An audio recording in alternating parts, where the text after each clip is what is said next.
Bonjour à toutes et à tous, j'espère que vous allez bien.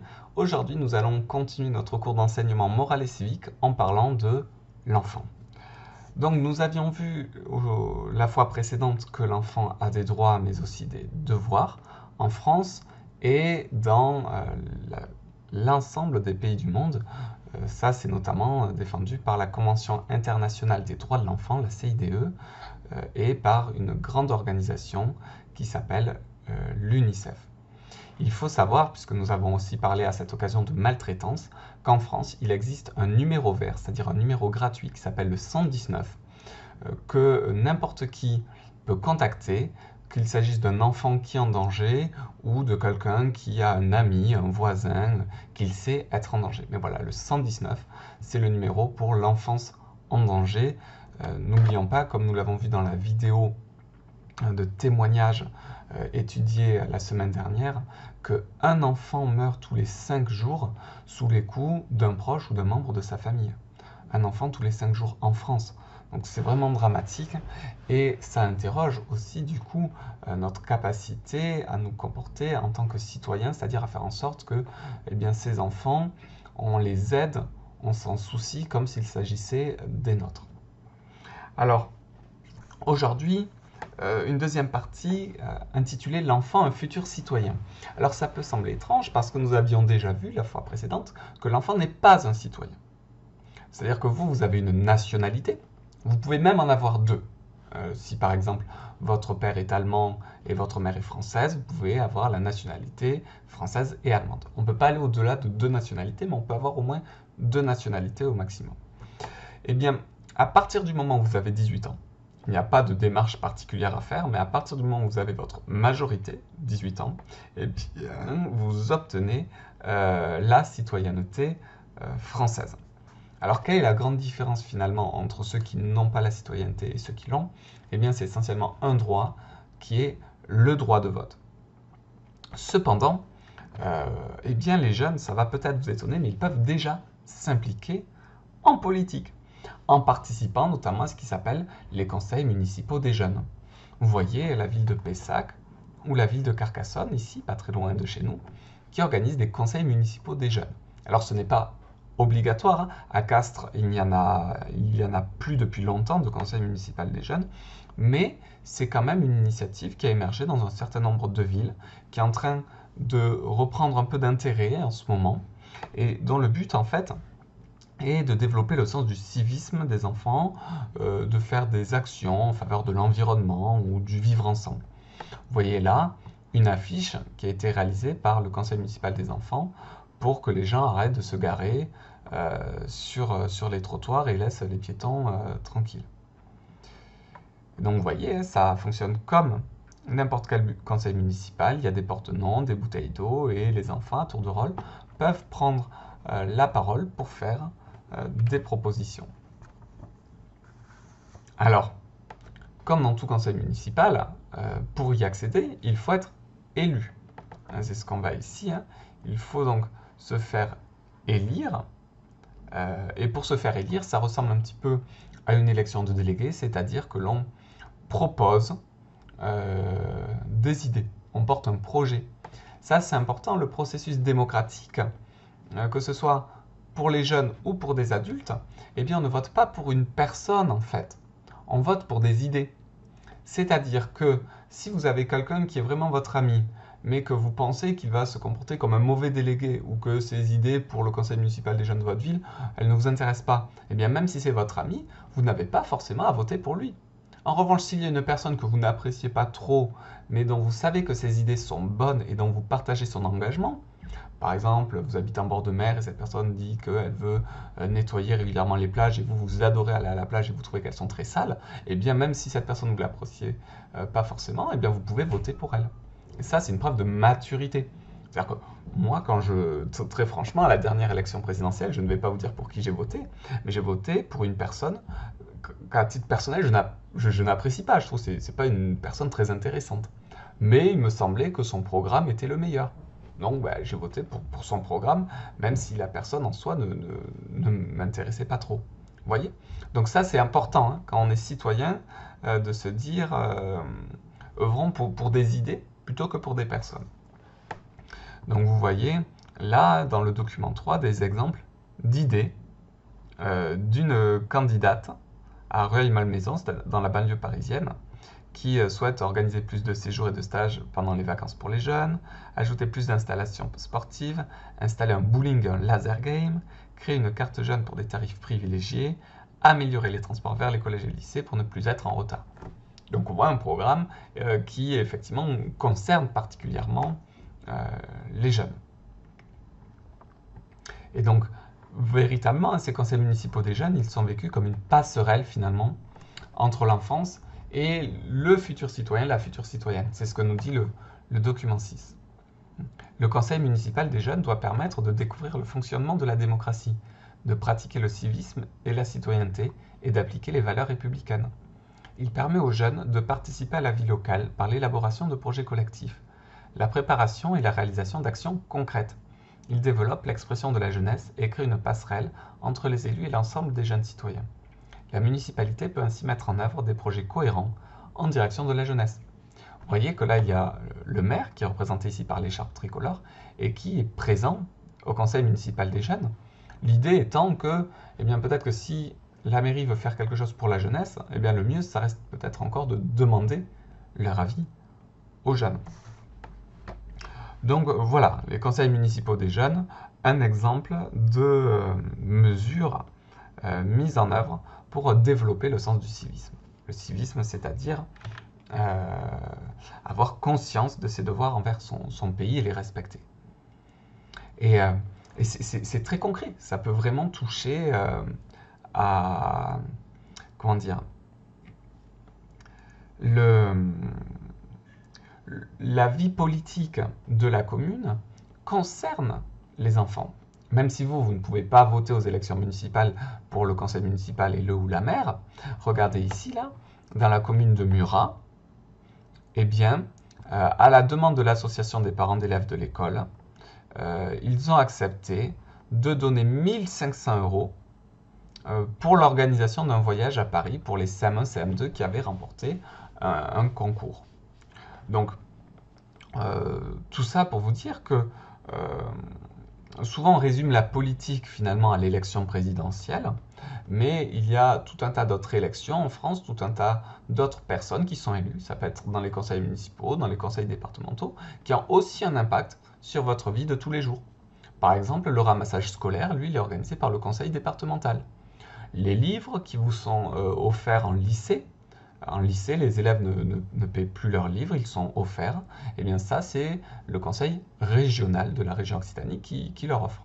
Donc voilà, tout ça pour vous dire qu'il y a un impact de la vie politique, que ce soit à l'échelle locale ou à l'échelle nationale, sur votre vie de tous les jours, et que s'y intéresser, c'est déjà faire preuve de civisme. On peut aussi essayer de développer l'esprit de solidarité en faisant partie d'une association, par exemple. Vous avez dans ce texte, par exemple, un témoignage de jeunes qui se sont inscrits dans une association et on va essayer justement de voir pourquoi. Désirant pratiquer la danse contemporaine, Luigia Messina d'Agonisto et ses amis ont voulu créer leur propre groupe, la Junior Association Solidaire, et ainsi créée en 2011. Elle s'est diversifiée en accueillant des garçons et d'autres filles de nationalités et de milieux sociaux différents. Actuellement, elle est composée de 10 membres âgés de 15 à 20 ans. Leur souhait est de se réunir et de s'entraîner dans l'optique de réaliser des spectacles sur des thèmes forts comme les inégalités hommes-femmes, l'immigration, les frontières. À la fin de chaque spectacle, un débat concernant le thème du spectacle est mis en place pour faire réfléchir le spectateur et partager ses idées. Donc on voit que dans les membres de Solidaire, il y a des mineurs et des majeurs. C'est intéressant cette passerelle de 15 à 20 ans. Donc il y a des citoyens et des non-citoyens. Et à travers leur nom solidaire, ils veulent faire référence à une valeur importante qui est la solidarité. Parce que le but justement est de favoriser l'entraide entre des gens qui ont une origine différente et un niveau de richesse différent. Le milieu social, c'est le niveau de richesse. Donc ces objectifs, finalement, c'est de s'entraîner, parce que à la base c'est de la danse, mais aussi de porter un message politique, comme sur les inégalités ou l'immigration. Donc on voit que finalement, à travers les associations qui sont aussi ouvertes aux mineurs, on peut s'engager dans la vie commune en quelque sorte, la vie de la ville. Et c'est ça, après tout, la définition de la politique. La définition de la politique, c'est vouloir jouer un rôle dans la vie en collectif. Alors, là, on a un texte d'un philosophe que j'aime beaucoup, qui s'appelle Régis Debray, qui est assez intéressant finalement pour aborder la notion de civisme. Regardez ce que Régis Debray nous dit. Instinctivement, je pense que les gendarmes contrôlent la vitesse des autres, je m'en fiche, pourvu qu'ils ne m'attrapent pas moi. Le problème, c'est que si tout le monde se fiait à son premier mouvement, il y aurait 2 fois plus de morts sur les routes. Et si tout le monde s'arrangeait pour ne pas payer d'impôts, il n'y aurait plus de gendarmes du tout, ni de lycées, ni d'hôpitaux, ni d'éboueurs, ni d'éclairage public, parce qu'il faut de l'argent à l'État ou à la ville pour entretenir tous ces services. En gros, ce que nous dit Régis Debray là-dedans, c'est que on aime que l'État finance des choses pour nous, l'hôpital, l'école, des infrastructures de loisirs, mais pour cela, il faut de l'argent. Donc il y a des contreparties. C'est en ce sens-là que le civisme, c'est avoir conscience qu'on a aussi des devoirs. Par exemple, on a le droit de circuler librement sur les routes, mais pour que ce droit il soit respecté pour tout le monde, on a le devoir de respecter les limitations de vitesse. Parce que si on se dit oui, mais si je suis tout seul, moi, à rouler vite, ce n'est pas bien dangereux. Le problème, c'est que si on est 60 millions à le penser, moi, tout seul, je ne suis pas dangereux, finalement, ça va être très dangereux. Donc l'idée, c'est un peu de se comporter soi-même à l'image de ce que l'on voudrait voir comme comportement dans l'ensemble de la société. C'est un peu ça, finalement, la définition du civisme. Être soi-même le changement que l'on voudrait apporter à l'ensemble du monde. Donc, par exemple, des exemples de civisme, ça peut être aller voter, payer ses impôts. Payer ses impôts parce que, on va le voir dans les témoignages qui suivent, mais si on a pu avoir des médecins, des soignants qui nous ont aidés dans la crise sanitaire du Covid-19, c'est parce que des gens ont d'abord payé leurs impôts, des entreprises ont payé leurs impôts pour financer ces hôpitaux. Et finalement, les gens qui refusent de payer les impôts, les entreprises parfois très très riches qui refusent de payer leurs impôts, eh bien, si tout le monde faisait comme elles, on n'aurait plus d'hôpitaux, on n'aurait plus de routes, on n'aurait plus rien. Donc, ça, c'est une preuve de civisme qui peut toucher les individus, mais aussi les collectivités, les entreprises, les groupes, en quelque sorte. Alors, je rappelle du coup cette définition de civisme, avoir la connaissance de ses devoirs envers son pays et les respecter. Et on va voir ensemble quelques témoignages que j'ai récupérés justement ici et là sur la façon dont la crise du Covid-19 a changé un petit peu le rapport des gens à l'ensemble de la société et donc à interroger leur sens du civisme. C'est pour ça que j'ai intitulé cette partie « Le civisme à l'épreuve du Covid-19 ».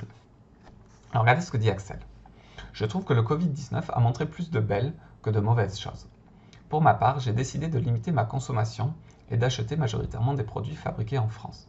C'est une façon d'être solidaire, je trouve. » C'est-à-dire que ce que semble dire Axel là, c'est que finalement, si on veut qu'il y ait de l'emploi en France, que des gens trouvent du travail, eh bien, peut-être qu'il faut commencer par acheter des produits français. Et donc pour lui, quelque part, le civisme, il passe par la façon dont il achète des choses. Jean. Alors, Jean nous écrit « J'ai vraiment essayé d'utiliser ce long temps de confinement pour voir quelles étaient mes priorités dans la vie. J'ai fait des courses pour des sans-abri, j'ai pris régulièrement des nouvelles de mes proches et surtout mes grands-parents pour essayer de garder le moral. » Donc on voit que Jean, lui, dans sa démarche, il voulait aider les personnes qui étaient un petit peu à l'écart de la société, les sans-abri ou les personnes âgées qui en plus étaient les plus menacées par ce virus. Et donc du coup, il peut faire les choses en achetant par exemple, en faisant des courses, mais aussi des choses qui ne lui coûtent pas, plutôt pour ses proches, mais il considère que c'était important de prendre des nouvelles, de téléphoner, de manière à ce que tout le monde garde le moral. Un autre exemple, on peut considérer de civisme. Alors, Lucille. La crise économique qui va suivre cette épidémie risque d'être terrible. C'est pourquoi j'ai décidé de consacrer une partie de l'argent économisé durant le confinement à des associations travaillant dans des pays pauvres, comme le Mali, c'est en Afrique, ou le Cambodge, en Asie, où la population risque plus de mourir de faim que de maladie si l'économie s'arrête. Alors là, c'est intéressant, Lucille, parce que elle on voit que son sens du civisme ne se limite pas à son pays. C'est-à-dire qu'elle se sent solidaire aussi des autres pays dans le monde et considère qu'en France, encore, on est bien loti, mais qu'il y a des pays où la crise économique risque de faire en sorte que des gens n'auront plus de quoi se nourrir. Et donc, du coup, elle voulait les aider à travers notamment le soutien à des associations. Alors, maintenant, on va voir deux témoignages que je vais comparer avec vous pour voir la différence finalement entre ce qui est légal et ce qui est légitime. Alors, Franck nous dit « Depuis quelques jours, j'amène des gamins du quartier en balade dans les Calanques, à quelques minutes de Marseille. Ils explosent dans les apparts surchargés où ils vivent 24 heures sur 24 avec leurs parents depuis plus d'un mois. Je sais que c'est illégal, mais je pense que c'est vital pour eux de prendre l'air et de se couper de leurs familles nombreuses. On prend toutes les précautions. Je dis aux gamins masque et gel pour la sortie. Ils jouent le jeu, comme lors des entraînements de foot. » Donc là, c'est étrange ce sens du civisme parce que lui, il fait quelque chose pour les autres, pour les jeunes, mais en le faisant, il se met hors la loi. Donc ce qu'il fait est illégal. Après là, on a le témoignage de Pierre. Pierre dit « Ils annoncent le déconfinement pour le 11 mai. Du coup, on va se retrouver avec 9 potes chez mes grands-parents qui nous prêtent une partie de leur maison. On va faire une sacrée teuf pour rattraper tout ce temps perdu. Une copine voulait venir avec un masque, on s'est un peu moqué d'elle. De toute façon, l'alcool, ça tue les microbes. » Alors, là, ce que fait Pierre, c'est légal. À partir du déconfinement, il est possible de se déplacer, de se réunir jusqu'à 10 personnes dans un espace fermé. Donc, il le fait pour faire la fête. Mais là, justement, où je vais vous faire réfléchir, c'est la différence entre ce qui est légal et ce qui est légitime. C'est-à-dire que Pierre est dans son bon droit. Il a le droit de se réunir avec des copains dès le déconfinement pour faire la fête. C'est légal. Mais vous pouvez estimer que c'est pas très intelligent de sa part et qu'après tout, sa fête, il peut attendre quelques jours ou quelques mois avant de la faire, que l'épidémie s'arrête, ou prendre des précautions. Donc même si c'est légal, ça peut vous sembler illégitime. Illégitime, c'est qui ne devrait pas avoir lieu, qui n'a pas de raison d'être.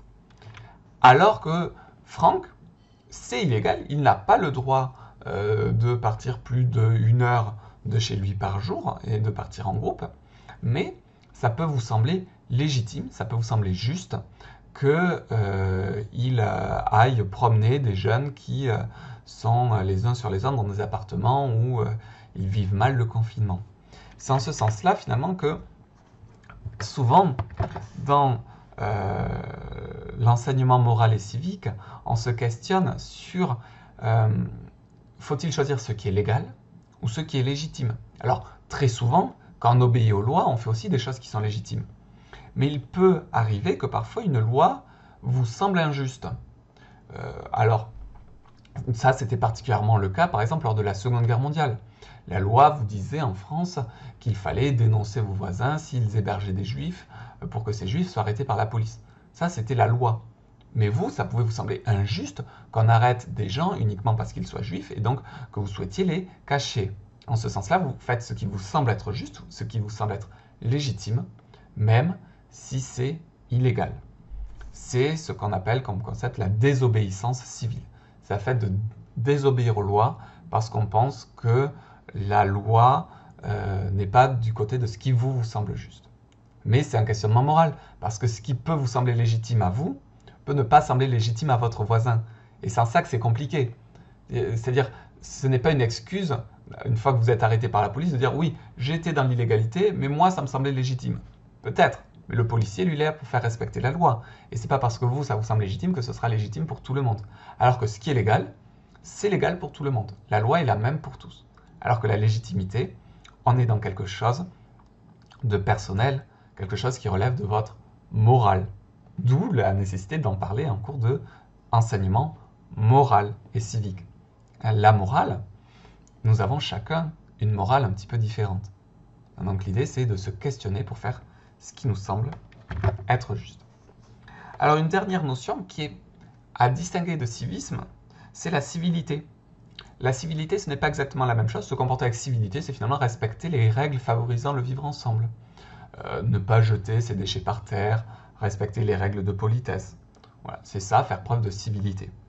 Donc quoi qu'il en soit, on peut dire qu'on peut être un bon citoyen on peut être citoyen sans faire preuve de civisme ou de civilité, puisque citoyen, on l'est automatiquement à partir du moment où on a 18 ans et la nationalité française, mais que pour être un bon citoyen, il faut avoir ces deux qualités. Et que finalement, même si on est mineur, eh bien on peut faire preuve de solidarité. Et la solidarité, c'est des gestes en faveur des plus démunis ou en faveur de l'environnement, enfin en faveur des autres, en faveur du collectif, du groupe, qui est en lien avec une valeur très importante, qui est la valeur de fraternité. La fraternité, vous savez, c'est le dernier mot de notre devise, liberté, égalité, fraternité. La fraternité, c'est le fait de considérer l'autre comme un frère. C'est-à-dire que ce qui arrive à mon voisin, ce qui arrive à mon camarade de classe, ce qui arrive même à des gens que je ne connais même pas, eh bien ça me touche parce que j'ai un sentiment de fraternité. Pour moi, ils me sont proches même si je ne les connais pas. C'est paradoxal, hein? C'est-à-dire ils me sont proches, c'est-à-dire je me soucie d'eux, je leur souhaite du bien. Et donc du coup, la fraternité, c'est une façon de rendre, la solidarité, c'est une façon de rendre concrète la fraternité. Donc pour résumer ce que nous avons vu aujourd'hui, on peut dire qu'un enfant n'est pas encore un citoyen, mais qu'il peut déjà s'engager de diverses façons, dans les conseils municipaux des jeunes, si sa mairie en a créé un, dans les associations. En tant que futur citoyen ou future citoyenne, l'enfant doit savoir faire preuve de civisme et de civilité. Et enfin, la solidarité est une façon de se rendre utile à autrui, c'est-à-dire aux autres. C'est agir pour plus de fraternité. Sur ce, c'est terminé pour aujourd'hui. Et donc, dans la fois prochaine, nous parlerons de la démocratie à l'échelle locale, et notamment du fonctionnement des municipalités. Et ce sera particulièrement intéressant de parler de ça, alors que dans un grand nombre de villes, il va bientôt avoir lieu le second tour des élections municipales. Sur ce, prenez soin de vous, et à bientôt.